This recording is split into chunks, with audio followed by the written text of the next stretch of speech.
Brew Crew Territory is back. Braun Kratz, and you'll hear from one of the key, what do you call it, strategizers within the Brewers cog coming up very soon. Strategists. The magic man with the magic hands to create catchers galore. Yeah, and that's a big, big topic always. And the Brewers should be very proud of it, the way that they're able to take guys that might be bat first catchers and make them kind of glove first catchers when you're up there in one of the best categories as a catcher on the defensive side for the way that you're framing. William Contreras, obviously, will get into what he's done so quickly to make himself one of the better receivers in the game. Now, for his team, they're not thrilled with their sweeping thanks to the Dodgers. But at the same time, Kratzy, I will say it's the Dodgers. I know Corbin Burns was like, hey, we got to be able to handle a team like this if we're going to try and win a World Series. But the Dodgers are hot as hell right now. Shit happens. I think the big topic also is, as usual, where's the offense? Didn't show up. But when Austin Barnes beats you, like, you tip your cap. The Dodgers are figuring out ways to win. But this is something that the Brewers do. They find ways to win. And yes, okay, tip your cap. They beat us. It's how you respond. How do you get back to the next series and you continue the upward trend that they've had this entire season? I'm with you. So let's actually get into if, one of the top prospects in the sport could maybe help them out. One of the top prospect evaluator writers out there in the land, Jonathan Mayo, joined us from MLB Pipeline to get into a little Jackson Chourio conversation. Okay, so with the power that you have, who are you calling up first? Jackson Holliday to Baltimore or Jackson Chourio to the Brewers? Chourio, I just looked up, so he's about 100 days younger than Holliday is. It's crazy to have these two doing so well at a high level. I know Holliday really hasn't had like any slumping. Jackson Chourio has, but he's also on a contending team, and the Brewers prospects. I mean, do you remember what, like 2-3 years ago, they were towards the bottom of the team rankings, and look at them now too. Yeah, they've got a really good farm system now with guys who are really performing well. Some of that might just depend on opportunity, where there's room. They have young teams and stacked at their position. So some of them may just be where there is a need. If I were to guess, I'm going to guess that Jackson Holliday beats Jackson Chourio to the big leagues, but it may not be by much. And if I don't sound confident in that, it's because I'm not really sure. I really just think it's going to depend on where the opportunity is, because you don't bring one of those guys up and not have them play every single day. So it's going to just be a question of how they carve out an opening so they can be in that lineup each and every day. Can Jackson Chourio play, though, right now? Like, if he was called up right now and they were just like, screw it. Because, hey, the Brewers, it's more of an obvious concern for them. Like, Baltimore needs starting pitching. The Brewers need more offense, which has been the case for a while. Like, I've seen some articles like, hey, should the Orioles call up Jackson Holliday this year for their playoff push? I'm like, what about Jackson Chourio for a team that needs more offense than Baltimore does? I think that Jackson Chourio might struggle more out of the gate. So if you're looking for someone right now, I would probably, in this hypothetical that I don't think will happen in either scenario, I think Jackson Holliday would hold his own more. He's got a more advanced approach at the plate. I think Jackson Chourio might be exposed a little bit. Eventually he would make adjustments, which is what he's done, with his very rapid ascent to the upper levels of the minors. But I think right out of the gate, there's a little more swing and miss. He's gotten better this year than a year ago. But you look at Jackson Holliday, and he doesn't strike out a lot. He draws walks. He works counts, but he doesn't miss pitches that he's supposed to. His swing decisions are unbelievable. So I think he'd be more likely to, if not hit the ground running, then hold his own. I think both of them could help out in other ways. Both run well, both defend well. So there could be contributions there, but it might be a little bit of a tall task to ask Jackson Chourio, like, out of the gate, hey, we want to put you in a lineup and have you produce every day while we're going to the playoffs. That might be a little too tall of an order. All right, Kratzy, back up to the big league squad. Walker McKinvin is one of those unsung heroes in this organization. Would you like to say anything about him before we then throw to our conversation with him? He just gets it. He gets it. He's aware of so many things that make players successful, catchers specifically, but he does an incredible job of just being able to work with so many people, from front office to pitching coaches to Counts and Murph as the manager and bench coach to the players. Like, he's such a great communicator in so many ways.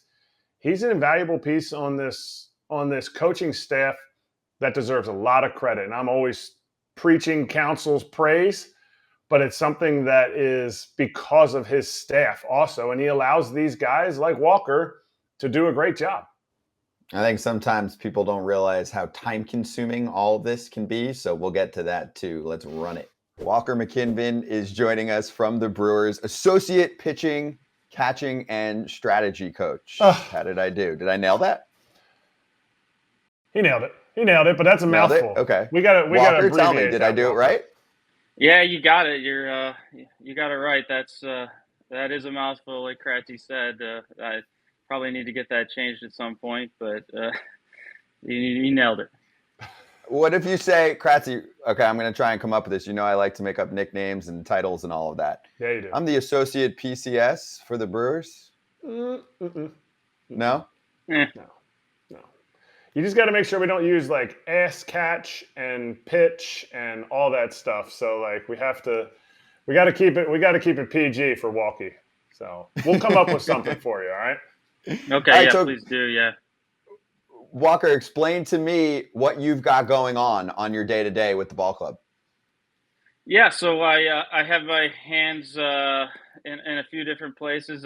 First and foremost, I work with our catchers and pitchers on our game planning, on our strategy, on the whole, and on a nightly basis. And then I work with our catching group on the physical stuff, the defensive stuff, drill stuff, and yeah, help out Chris Hook, our pitching coach, help out Jim Henderson, our bullpen coach, with all our pitching tasks as well.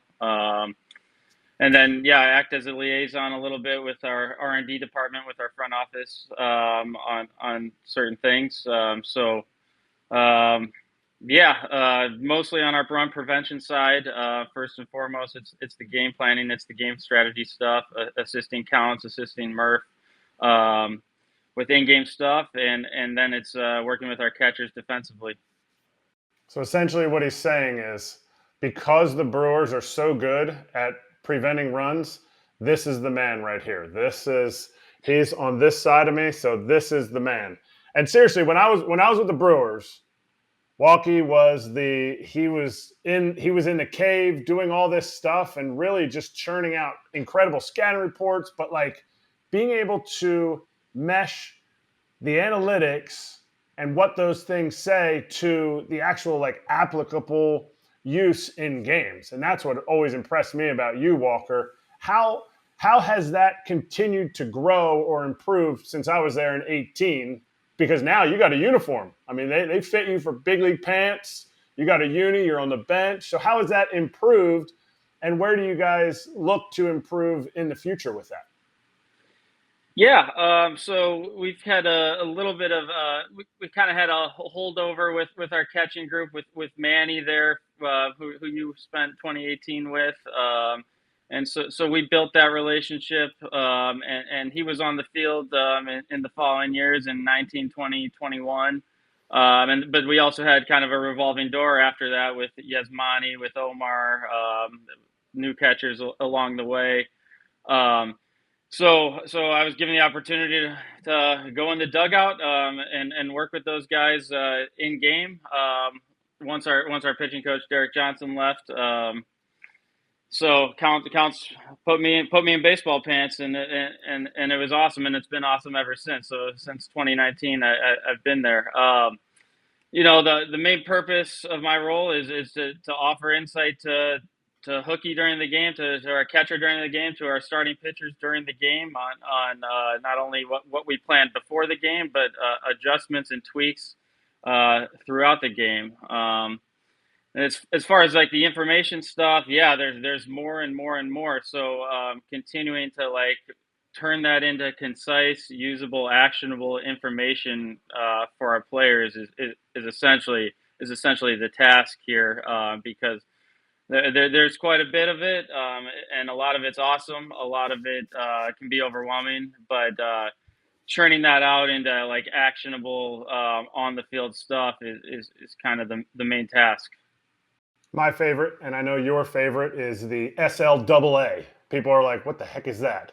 Strikes looking above average. And I want to say that you, besides when you picked up Grandal and you fired me, that sucked. But you picked up Narvaez, Victor Caratini.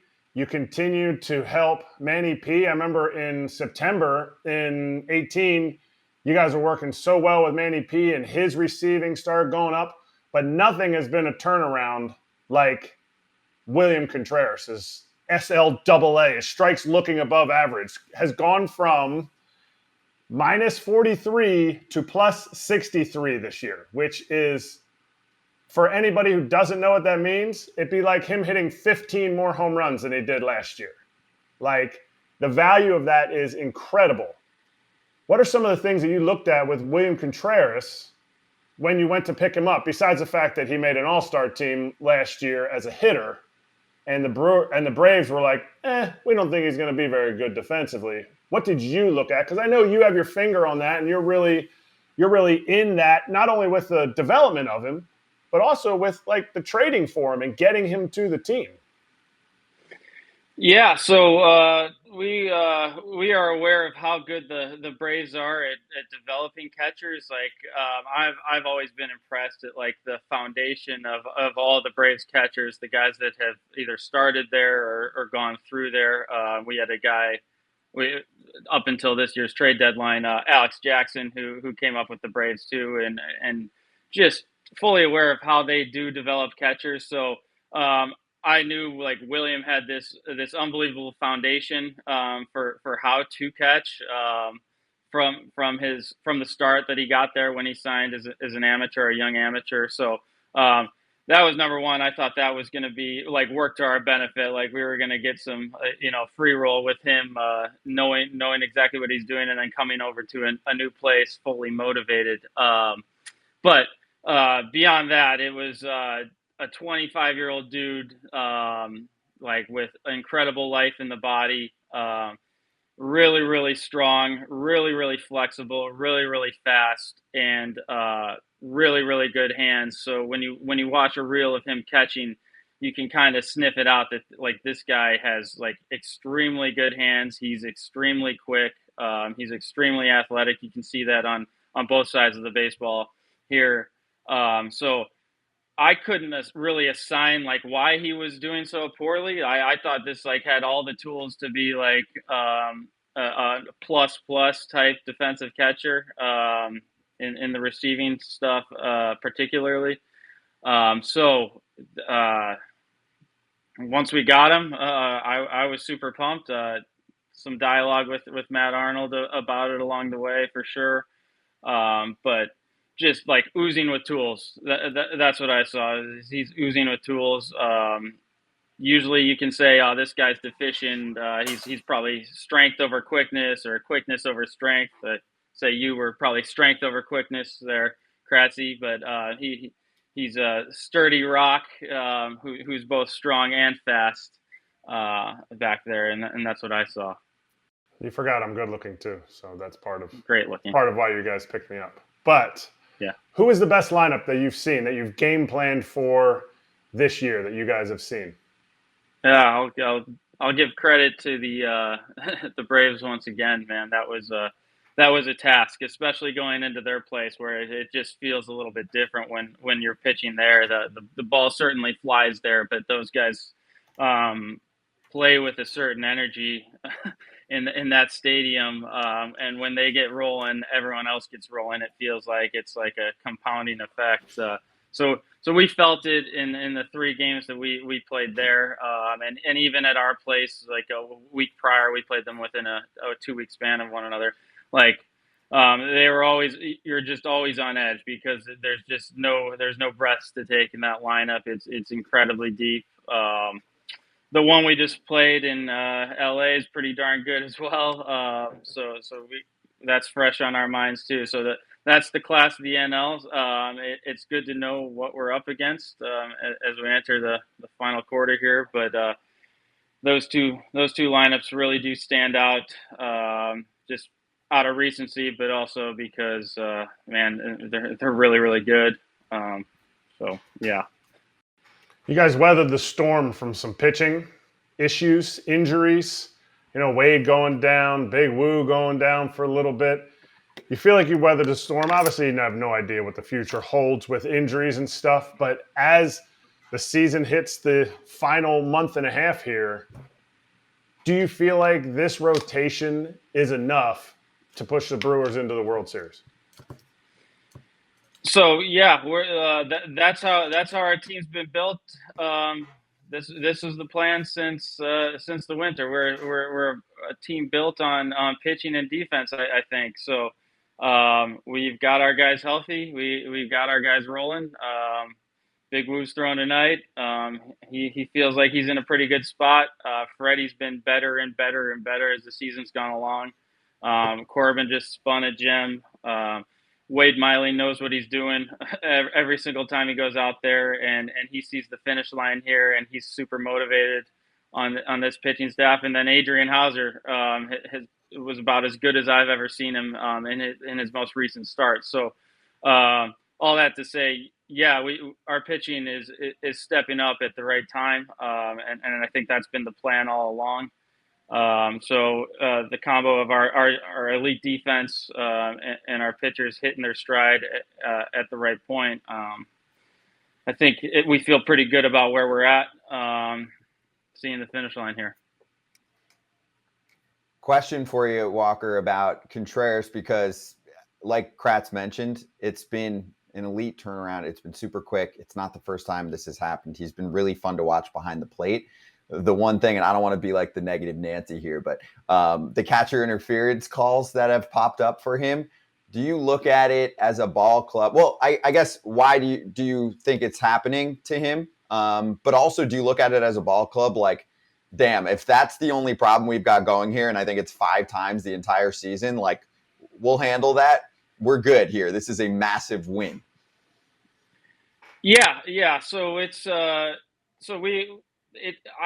consider it collateral damage for what we ask him to do. It's obviously not what we want to have happen here, but 5 catchers interference is an okay trade-off for the overall improvement in framing. I believe the Platinum Glove winner, the AL Gold Glove winner last year, led the league in that category as well. So it's something that's not ideal. It's not.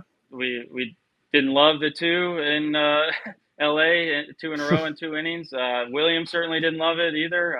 He didn't like it at all. But I'd call it a little bit collateral damage. We're taking shots in certain areas to try certain things, and he's been better on the whole on the aggregate as a receiver. So, yeah, just something we're going to be okay with, and I know William's going to make adjustments going forward for sure. Yeah, I agree. And I will say, like, sometimes on the broadcast, like, just because it's a weird thing, it gets pointed out more. But like, yeah, it's 5 times all freaking year. Like, we're good. One thing outside of baseball we want to get from you, like, sounds like your schedule is insane.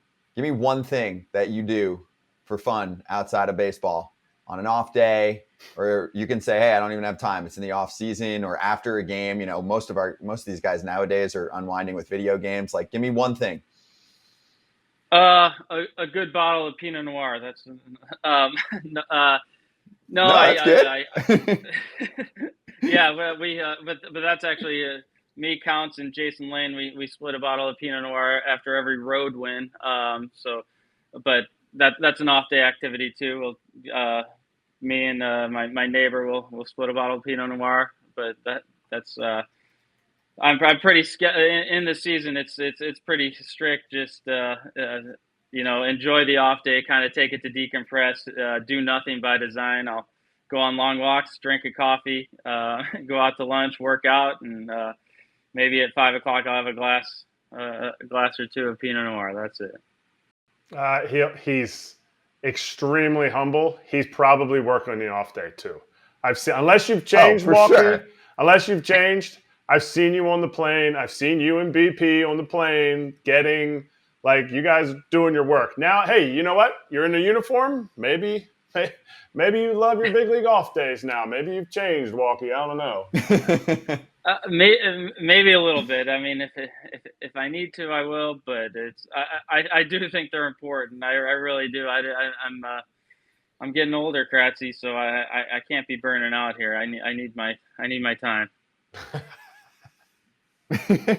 Well, hey, cheers to you. Okay, so I'm with you. Even that little tidbit, that's cool. You know, you gotta enjoy each dub on the road. I like the tradition. That's really cool. A lot of respect for what you do and all the hustle too. And thanks for taking some time to join us, because I think this is really interesting insight on how much is going on behind the scenes. I mean, it's the same. Like, we do shows, like there are way more people doing crazy important things behind the scenes. So cool to kind of uncover a few things for us here. So we appreciate it, Walker. Thank you so much for joining us, man. Yeah, thanks, guys. Thanks for having me. I'm sure I was pretty far down your list, Kratzy, on Brewers guys to reach out to get here, but I do appreciate having me, and it's fun talking. You were ahead of BP because he's not coming out of his cave, but he would have to shave his beard and everything. It would be weird. It'd be weird. Yeah, it'd be weird. Well, good luck the rest of the way. All right, you're high up on our list, especially now. Thank you. I appreciate it, guys. Good to see y'all. Sometimes this is how we roll on Brew Crew Territory. Kratz, there you go. Game face, like you're on the mound as Corbin Burns or Brandon Woodruff. Or better yet, imagine if there was someone who could actually share their experiences catching some of the best Brewers pitchers. Oh, wait, that's you. So, smart man right next to me in the box, and he is wearing his Shady Rays because he loves the highest quality. He loves having shades that look like they cost a ton, but they do not. Okay, that's what we're all about here. So, also, this is probably not you because you're super organized, but what happens to me a lot is suddenly these cannot be found. And what we want you to know is Shady Rays offers the most ridiculously elite, is that the right word? Lost and broken replacements plan out there. So if you break a pair, or even on day one, you lose a pair, they will send you a brand new one, no questions asked. So wear your Shady Rays with confidence. Say it with your chest. You're nailing this, Kratzy. ShadyRays.com is the spot. Use the code FOUL, FOUL, for 50% off 2+ pairs of polarized sunglasses. Try for yourself the shades rated 5 stars by over 250,000 people if you get involved with their best deal of the season. All right, looking ahead for the Brew Crew, schedule still not easy. I'm going to circle a Brewers-Cubs matchup, and also I'm loving it because I'll say it, eating some crow. Is that what the boomers say about calling out a team and being like, I'm not sure if they should have held on to a player like Cody Bellinger, and instead they add Jeimer Candelario. And guess what? I tip my cap that's not on my head to you, Chicago, because it makes this more of a race. And really, Kratzy, we've seen some serious blemishes with the Reds. So this Brewers-Cubs matchup could be everything right now for the NL Central. It is everything. And the players need to show up for these first 6 games before the Cubs series. But as a fan, you hope the players aren't looking ahead because the Padres are playing really well. The Twins are playing really well. But that Cubs series is circled in red on the calendar, and the Brewers fans are going to take over and just drown out those Cubs fans. Yeah, and for people that are unaware, if you're new to this show or new to that area of the country, like those two cities pretty close together. So creates for some fun atmospheres, both in the tailgating world, because there's a lot of that, and also within the ballpark. So we'll see you next time. We'll be able to recap some of that coming shortly. Looking forward to it. For Kratzy, I'm Braun. This is Brew Crew Territory. If you're watching on YouTube, we've got the podcast available for you. Just search Brew Crew Territory. See you next time.